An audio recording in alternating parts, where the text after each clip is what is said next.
Assalamu alaikum wa rahmatullahi wa barakatuh, my beautiful women of Qur'an. Now, in today's video, we are going to look at Ramadan prep again. We last week we stopped at the times of Salah, especially the three times of the day of Salah that are linked to three things that are happening a lot in Ramadan, which is Suhoor, Iftar, and Tarawih. So, and we stopped there. Today, we are going to prepare what we want to do, like Ramadan goals. And one thing about Ramadan goals is that we're going to look at it from a very, unique way. This is my planner, Women of Qur'an Now digital planner. I'll put the link in the description if you want to get your own. But in this section of my daily, I usually put a quote, something inspirational. And this video is all about this quote right there, right? It's an expression from the scholars that says, وَبِضِدِّهَا تَتَمَيَّزُ الْأَشْيَاء. By looking at the opposite of things, things become clear and distinguished, right?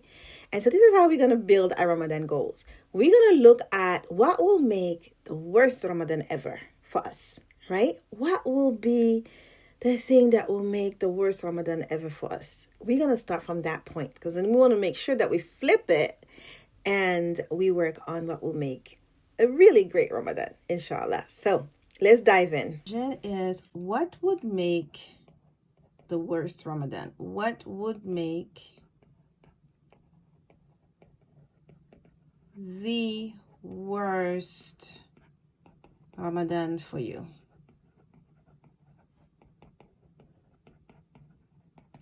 I mean, Ramadan is so full of mercy. The month of Ramadan has so much mercy in it that really, honestly, what will make the worst Ramadan for you? You know what? We have a hadith about that I want to share with you. Let's go to the hadith now and let's see from the hadith already. Let's start with the hadith and then let's add to that other things that we think will make the worst Ramadan for us. I'm going to read the hadith to you and then I will post it in the description below if you want the full hadith. Ka'b ibn Ujrah radiyallahu anhu says that Rasulullah sallallahu, alayhi, said, "Come near the pulpit." So we came close. When he climbed the first step of the pulpit, he said, Amin. When he climbed the second step, he said, Amin. When he climbed the third step, he said, Amin. When he came down, we said, O Rasulullah, sallallahu, alayhi, today we have heard from you something which we had never heard before. Rasulullah sallallahu said, when I climbed the first step, Jibril alayhi salam appeared before me and said, destruction to the person who found the blessed month of Ramadan and let it pass by without gaining forgiveness. So let me put that down. Not gaining Allah's forgiveness in this month, subhanallah. Not gaining Allah's forgiveness in Ramadan. That is really the worst Ramadan ever, because there's so many opportunities for us to be forgiven. And then Rasulullah said Amin to that. When I climbed the second step, he said, destruction to the person before whom your name is taken and he does not send salutations on you, meaning saying sallallahu, alayhi, sallam. I replied, Amin.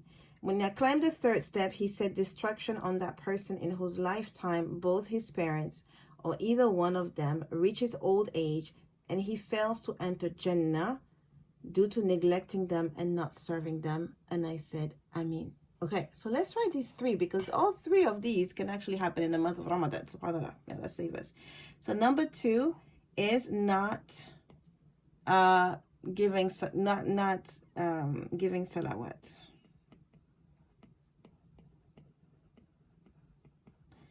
When he, sallallahu alayhi wasallam, is mentioned. Okay. Number 3, neglecting parents in old age.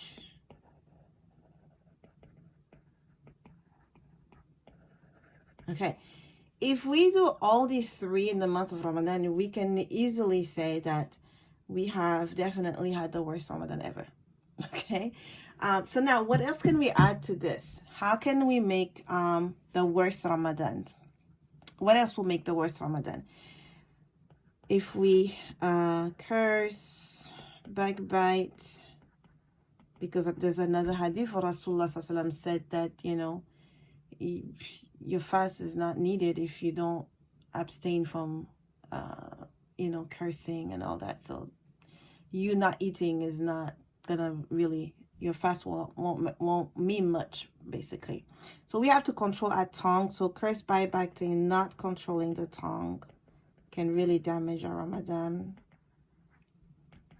How else can we make it worse? Well, if we intentionally do not fast, okay, meaning intentionally, like we don't have an excuse that's legislated, we just do not fast. I wanted to also clarify that, you know, when I say list the worst things that could happen, you know, for you to have like a really bad Ramadan and then flip it, it doesn't mean that by you flipping it, you automatically get your best Ramadan. But what it does for you is bring to the forefront, like to your awareness, what are the things to absolutely avoid. And then you build on that. So I think this is just brilliant to have as a foundation. Bismillah. But I just came up with 10 right now. And the top 3 came from a hadith. Number 4 came from a hadith as well. Then we have like the major invalidators of Ramadan's fast, like shirk and like the major sins. And yeah, and then not even interacting with the Qur'an. So now let's go and flip it. Let's flip this scenario to make the best Ramadan ever, right? To make the best Ramadan ever.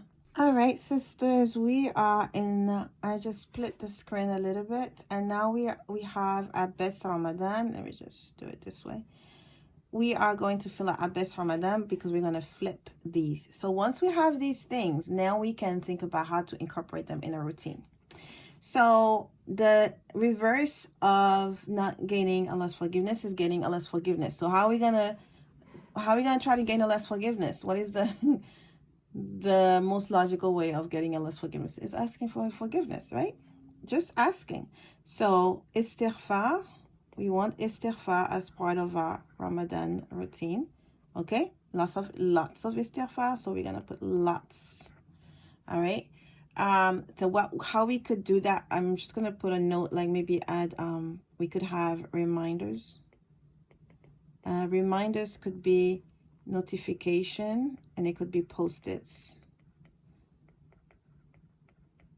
if you want to stay away from digital. Okay, so reminders. So lots of istighfar, and let's see, not giving salawat. So lots of salawat. So as you flip everything around from negative to positive, you start getting really inspired as to what you would want to do. Sometimes we draw a blank when we have to start directly and go to positive. Like our mindset and human being, you know, we tend to go more on the negative side of things because survival. But yeah, this will help you to really get your juices going. Like your brain will start working. Okay, I'm having more and more ideas. So yeah, so you want to start from what will make the worst and then flip it, and then you'll get more ideas, inshallah, as you brainstorm and brain dump, bi'idhnillah. And then from that, you can even break it down further as we're about to do here, inshallah. Deeds. So increase in secret deeds, like good deeds, not secret bad deeds, but secret good deeds. Okay, sister. So basically this gives you a really good idea. I love this concept of we understand things through the opposite. So this gives you a really good idea. Now from these positive things that we have, we can definitely build a morning routine and an evening routine that is Ramadan based, like with Ramadan in mind. And at the same time, we can practice this in February right now, since we started the month of Sha'ban. And this is the month of Sha'ban is called the month of the reciters of the Qur'an. So maybe what we could do, because the month of Ramadan is called the month of the Qur'an, we could start by making sure that our interaction with the Qur'an is on point. Okay, so that will be number 6. Definitely number 6. So accountability. So first, you know, what are your Quran goals? So this is something that we can start here. What are my Quran goals for the month of Ramadan? Are you memorizing the Quran? Are you memorizing anything? Do you want to memorize during the month of Ramadan? Are you revising? You know, have you forgotten some of the surahs that you memorized that you may want to start revising? Do you want to learn how to read the Quran? And maybe this is the best month to start, actually. Sha'ban and Ramadan are the best month to start your Quran journey if you have not started yet, right? So basically, identify your Quran goals and break it down in really small pieces, baby step, really things that will, like, 5 minutes, It could be, I want to memorize 5 minutes at Fajr, the Quran. Just put a timer, 5 minutes. Or I want to read for 5 minutes. I want to listen to the reciter and try to follow along for 5 minutes. Just start small. And then you could start week 1, 5 minutes, right? Week 2, 10. Week 3, 15. And then week 4, you're at 20 minutes. Just at Fajr time, right? That is growth. That will make your Ramadan one of your best Ramadan if you've never done that in the past, right? Another thing that you could do is, like, if you commute to work and instead of putting the radio on and the whatever, you play Quran. Use your commute time for your benefit. This is where we'll stop for today's video because it's getting a bit long, but you are set as far as how to make this your best Ramadan. This week, try to break down what are your goals and all the things that we mentioned, and see how you can build a morning routine and an evening routine that you can implement right away. What I will do, inshallah, I do not want to share mine because I kind of want secret goodies, right? I want that as well. So I don't want to share mine, but I wanted to give you the tools to make a powerful morning and evening Ramadan routine that you could start implementing now. I hope this was beneficial to you. Any good is from Allah, any mistake is from me. May Allah forgive me. And I'll put the links in the description below if you do want to join us. We are Ramadan prepping in the membership club, and we have the Hifz and Tadabbur class that is launching next Saturday, inshallah, and we would love to have you. Assalamu alaikum. Alhamdulillah, I can feel Ramadan around the corner. Can you feel it too, sister? Subhanallah, it is definitely the best feeling. I mean, what is there not to be happy about? The gates of Jannah are opened. The gates of hell are closed. Every night people are freed from hell. Laylatul Qadr, amazing rewards to be had. Subhanallah, Ya Rabb, bless us with Ramadan and Laylatul Qadr in good health and iman. Allahumma balighna Ramadan. Allahumma balighna Ramadan. Allahumma balighna Ramadan. Now is the time, sister, to ask yourself, how can you change your habits? How can you increase your interaction with the Quran and engage in more fasting? May Allah give us a tawfiq. Assalamu alaikum.